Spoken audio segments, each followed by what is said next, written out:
Okay, good morning everyone. चलिए आज हम लोग डिस्कस करते हैं class 8 subject science chapter 4 materials, metal and non metal. ठीक है, अब देखिए इसको चैप्टर को समझने के ख्याल से पढ़िए इस चैप्टर को, क्योंकि जब आप 10th में भी जाइएगा तो सारा कहानी यहीं से शुरू होता है। इसमें बहुत सारे चीज आपको समझना पड़ेगा। यहाँ क्या क्या हम लोग को समझना है, पहले तो मैंने फॉर्मूला बनाना आप लोग को बहुत सारा बता दिया, जो 4 वीडियो में लगभग वो चीज बताया है, उसको आप क्लियर हो लीजिए, उसको आप कंफर्म कर लीजिए। और अब हम लोग को मेटल नॉन मेटल के विषय में इतनी बातें जानना है कि जो हम लोगों के बेसिक चीज में बहुत काम आएगा, और आगे 10th में मेटल नॉन मेटल से रिलेटेड बहुत सारे बात पढ़िएगा। यानी आप कंफर्म हो लीजिए कि मेटल नॉन मेटल हमको जो अभी पढ़ रहे हैं वही चीज हमारे 10th में भी काम आने वाला है। तो हम लोग यहाँ पढ़ेंगे क्या, है ना, यहाँ पे जो हम लोग पढ़ेंगे टॉपिक टू बी कवर्ड, है ना, सबसे मेन यहाँ पे है कि हम लोग क्या क्या पढ़ेंगे, जरा इसको देख लीजिए। इसको देखेंगे, इतना अगर माइंड में आपके पास रहेगा तो मेटल नॉन मेटल के सामने आप खुद भी किसी के सामने आधे घंटे 1 घंटे बोल सकते हैं। पहले भी मैंने कई बार बताया कि कोई भी चीज आप जो कर रहे हो उसको आप करके दिखा दो तो समझेंगे कि आपकी प्रैक्टिस पूरी हो गई, आपने उस चीज को सीख गया। आप डांस सीखते हो, डांस करके सामने में किसी को बताते हो तो आपको मतलब टॉपिक कवर है।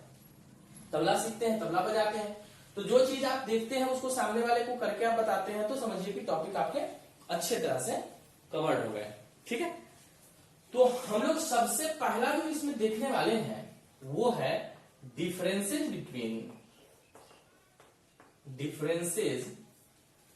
बिटवीन मेटल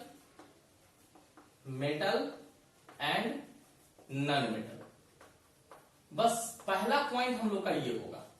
ठीक है, पहला पॉइंट हम लोग का differences between metals and non metals होंगे। ठीक है, दूसरा पॉइंट अगर देखा जाए तो फिजिकल प्रॉपर्टीज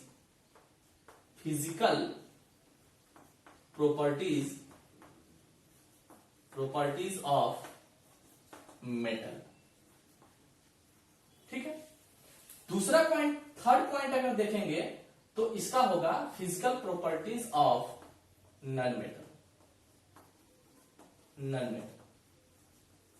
ठीक है, नॉन मेटल। उसके बाद नेक्स्ट पॉइंट हम लोग देखेंगे इसका केमिकल प्रॉपर्टीज ऑफ मेटल। ठीक है, फिर हम लोग देखेंगे chemical properties of non metal. ठीक है, इतने पॉइंट हो गए। फिर नेक्स्ट हम लोग देखेंगे यूजेस ऑफ मेटल्स। ठीक है, नेक्स्ट हम लोग देखेंगे यूजेस ऑफ, पता चल गया होगा क्या बोलने वाले हैं, यूजेस ऑफ नॉन मेटल्स। ठीक है, उसके बाद हम लोग देखेंगे नेक्स्ट टॉपिक, वो है रिएक्टिविटी सीरीज। ठीक है, अब ये जो 8 टॉपिक आप देख रहे हैं, इसी 8 टॉपिक में मेनली हम मेटल नॉन मेटल के सारे पॉइंट्स को कवर कर लेंगे। सारे पॉइंट्स आपको समझ में आ जाएगा। यहां पे केमिकल इक्वेशन बनाना है ना, यहां पे बिल्डिंग ऑफ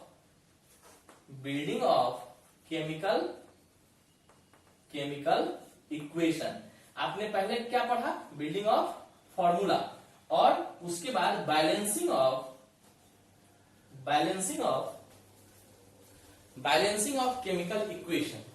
तो केमिकल इक्वेशन बनाना भी आप सीखेंगे और बैलेंसिंग भी सीखेंगे।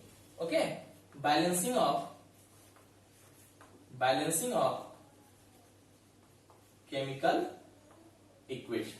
ठीक है, इतने सारे चीज हम आपको इस चैप्टर में कवर करेंगे, जो नेक्स्ट जब भी आपको मेटल नॉन मेटल पढ़ना होगा तो आपको कहीं से कोई प्रॉब्लम नहीं आने वाला है। इतना टॉपिक अगर हम लोग कवर कर लेते हैं तो बैलेंसिंग क्या होता है, केमिकल इक्वेशन क्या होता है, हम उसको क्यों यूज करते हैं, और जितने भी इंडस्ट्रीज वगैरह अभी आप देखते हैं, सभी इंडस्ट्रीज में 3 ही चीज का तो यूज होता है, या तो मेटल का, ना तो नॉन मेटल का, ना तो मेटलॉइड्स का, है ना। मेटल और नॉन मेटल के बीच के कैरेक्टर जो होते हैं वो मेटलॉइड्स कहलाते हैं।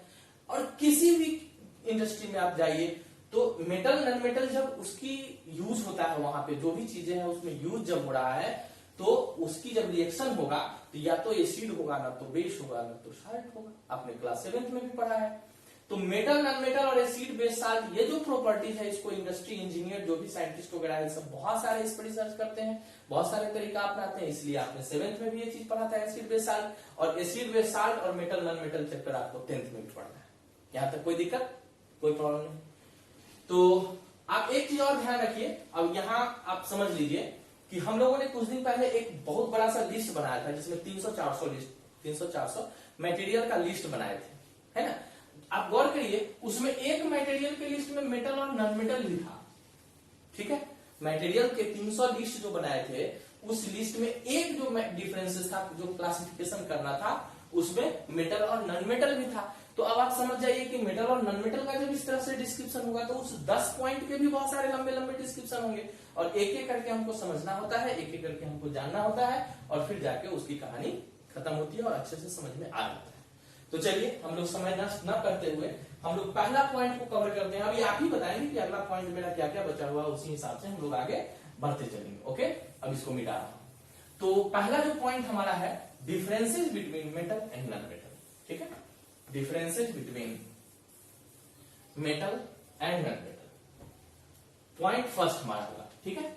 डिफरेंसेस बिटवीन मेटल एंड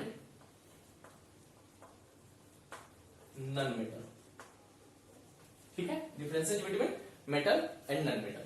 अब हम पहले भी आपको बताया है कि जब भी डिफरेंसेस लिखेंगे तो हम क्या करेंगे, एक लाइन खींचेंगे बीचों बीच से, और एक तरफ हम लिखेंगे मेटल और दूसरे तरफ हम लिखेंगे नॉन मेटल, ठीक है। और आई होप आपको ये याद भी हो जाएगा, लिखते लिखते जैसे ही हम लोग बनाते जाएंगे ये हम लोग को याद भी हो जाएगा। इधर लिखेंगे प्रॉपर्टीज, है ना। प्रॉपर्टीज के आधार पर ही मेटल नॉन मेटल का डिफरेंसेस हम लोग करेंगे, ठीक है। अब देखिए, तो सबसे पहला प्रॉपर्टीज हम लोग लेते हैं कलर, है ना। सबसे फर्स्ट प्रॉपर्टीज हम लोग लेते हैं कलर। कलर को सेकेंड स्टेज में लेते हैं। हम लोग फर्स्ट को लेते हैं फिजिकल प्रॉपर्टीज, है ना। फिजिकल प्रॉपर्टीज, या हम इसको फिजिकल स्टेट कह सकते हैं। फिजिकल स्टेट कहिए तो बेहतर होगा। स्टेट कहने से आप इतना समझ जाएंगे कि मटेरियल के 3 स्टेट होते हैं, आप पहले भी पढ़े हैं। ये भी तो मटेरियल ही है, ये भी तो मटेरियल ही है, और इसके भी 3 स्टेट होते होंगे। तो फिजिकल स्टेट अगर देखा जाए तो सॉलिड, लिक्विड, गैस 3 स्टेट है, ठीक है। तो मेटल में क्या होता है कि मेटल जनरली सॉलिड होता है। Metals are generally solid state, कब, तो at room temperature, clear. Except, इसमें एक्सेप्शन को एकदम ध्यान में रखना है, except mercury, Hg, mercury room temperature पे लिक्विड फॉर्म में होता है। ये सबने 7th में पढ़ा है कि मरकरी एक ऐसे मेटल्स हैं जो रूम टेम्परेचर पे लिक्विड फॉर्म में होता है। तो एक्सेप्शन जरूर ध्यान रखिएगा, ठीक है। इधर देखा जाए तो क्या होगा, non metals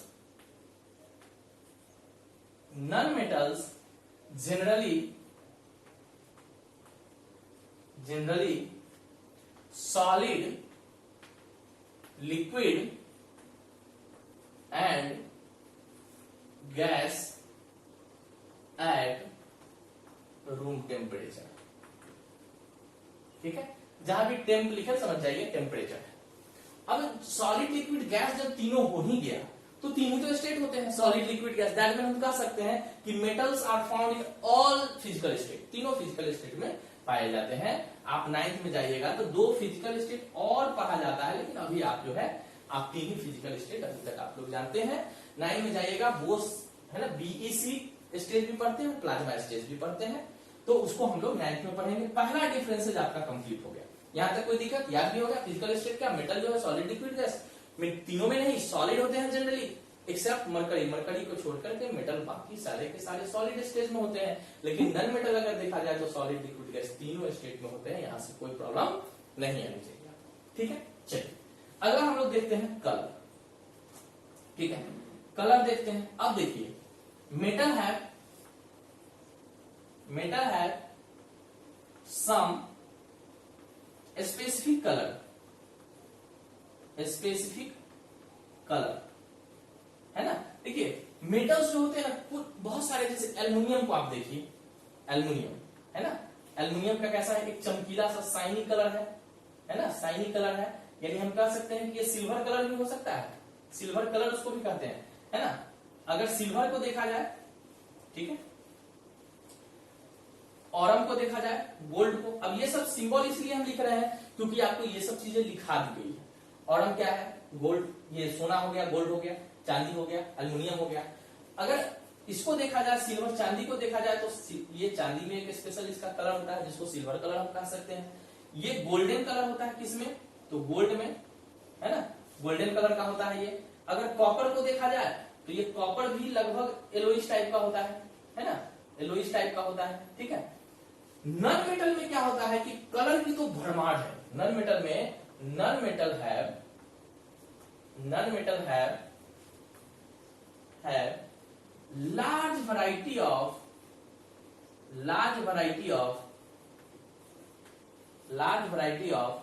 colour. Non metal में क्या होता है कि कलर की तो वैरायटी की कमी। जैसे आप देखिए फास्फोरस को देख लीजिए, माचिस पे कभी कभी माचिस पे देखिएगा रेड है, कभी पे ब्लैक है, कभी रेड है, ब्लैक है। तो फास्फोरस रेड भी होता है, ब्लैक भी होता है ना। ब्रोमीन को देख लीजिए, ब्रोमीन के देख लीजिए, ये आपको येलो कलर के होते हैं, येलो कलर के होते हैं। तो बहुत सारे, फास्फोरस पीला भी होता है। तो नन मेटल की कलर की कोई कमी नहीं है, बहुत बड़े रेंज इसका है। इसीलिए जो है सिंथेटिक फाइबर वगैरह देखते हैं, इसकी कलर की कोई कमी नहीं। ठीक है, कलर की बहुत बड़ी रेंज इसके साथ होता है।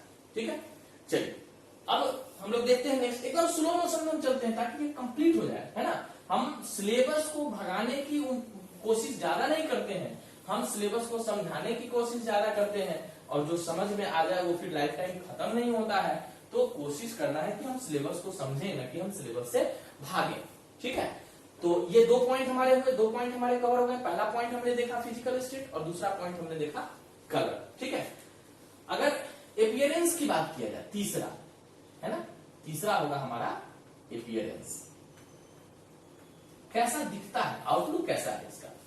आउटलुक को अगर देखा जाए तो मेटल्स जनरली शाइनी होता है ना, शाइनी होता है। और मेटल के पास खुद का एक कलर होता है, उसको पॉलिश कर दिया जाए तो ये आपको रिफ्लेक्टेड सरफेस बना लेता है। जैसे आप स्कूल में भी बैठे हैं तो बेंच पे जो नीचे रॉड होता है उस पर पैर रखते रखते पता चलता है कि वो चमकने लगा, खुद से चमक होने लगी, तो उसके पास स्पेसिफिक कलर होता है। ठीक है, तो अगर इसकी अपीयरेंस देखा जाए, है ना, appear in variety of colour, variety of shiny भी हो सकता है, कुछ भी हो सकता है, शाइनी एंड अदर कलर, ये इतने सारे वैरायटी को लेकर के ये चलता है। ठीक, ये बात हो गया। अगला देखा जाए तो हार्डनेस को देख लीजिए, चलिए हार्डनेस को देख लेते हैं। हार्डनेस, ठीक है, हार्डनेस, जरा हार्डनेस पर गौर से देखिए। मेटल, जैसे आप यहां पे एग्जांपल मैंने पहले ही लिखना भूल गया, ये आप पहले ही लिख लीजिए। मेटल में अगर इधर देखा जाए, सबसे ऊपर लिखिएगा आयरन, गोल्ड, कॉपर, ये मेटल का एग्जांपल ले लिए। और अगर नन मेटल का देखा जाए तो ये प्लास्टिक, सल्फर, फास्फोरस, ये सब नन मेटल की एग्जांपल। ठीक है, तो हार्डनेस को देखा जाए तो मेटल्स आर जनरली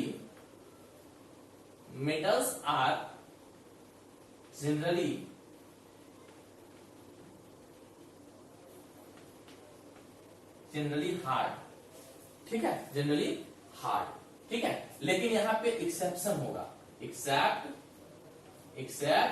क्या होगा, मरकरी, मरकरी हार्ड नहीं होते, मुलायम होता है, ठीक है।